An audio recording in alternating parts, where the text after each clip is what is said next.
Hi students, today we'll be learning about Warli painting. The tradition of Warli painting are among the finest example of folk style of paintings. Warli painting is a style of tribal art mostly created by the tribal people from the North Sahyadri range in India. This tribal art was originated in Maharashtra where it is still practiced till today. The Warli culture is centered around this concept of Mother Nature, and elements of nature are often focal points depicted in Warli painting. Farming is their main way of life and a large source of food for the tribe. They greatly respect nature and wildlife for the resources that they provide for life. Warli artists use their clay huts as the backdrop for their paintings, similar to how ancient people used cave walls as their canvases. These rudimentary wall paintings use a set of basic geometric shapes, a circle, a triangle and a square.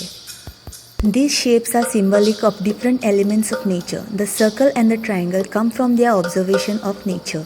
The circle represents the sun and the moon, while the triangle is derived from the mountains and pointed trees.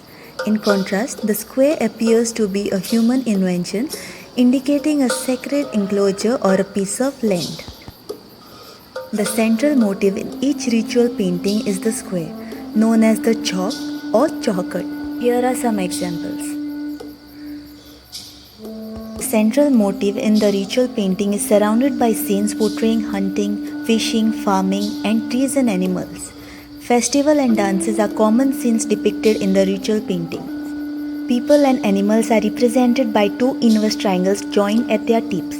The upper triangle depicts the torso and the lower triangle the pelvis. Another main theme of Warli art is the denotion of a triangle that is larger at the top representing a man and a triangle which is wider at the bottom representing a woman. Apart from ritualistic paintings, other Warli paintings cover day-to-day activities of the village people.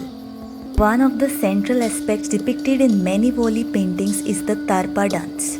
The tarpa, a trumpet-like instrument, is played in turns by different village men.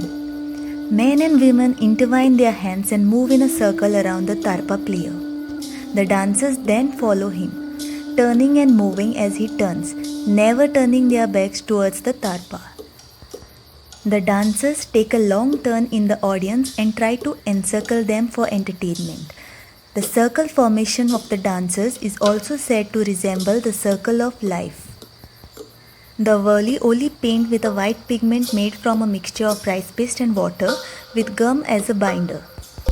A bamboo stick is chewed at the end to give it the texture of a paintbrush. In ancient times, the Warli paintings were done on red color mud walls of huts, and hence most of the Warli art, even the ones made in recent times, are made on earthen red colored background. This is also the reason why most of the original Warli art are in a combination of red background with white paints. So students, for our next class we'll be learning how to paint Warli. Till then, observe these paintings' details and characteristics. Thank you.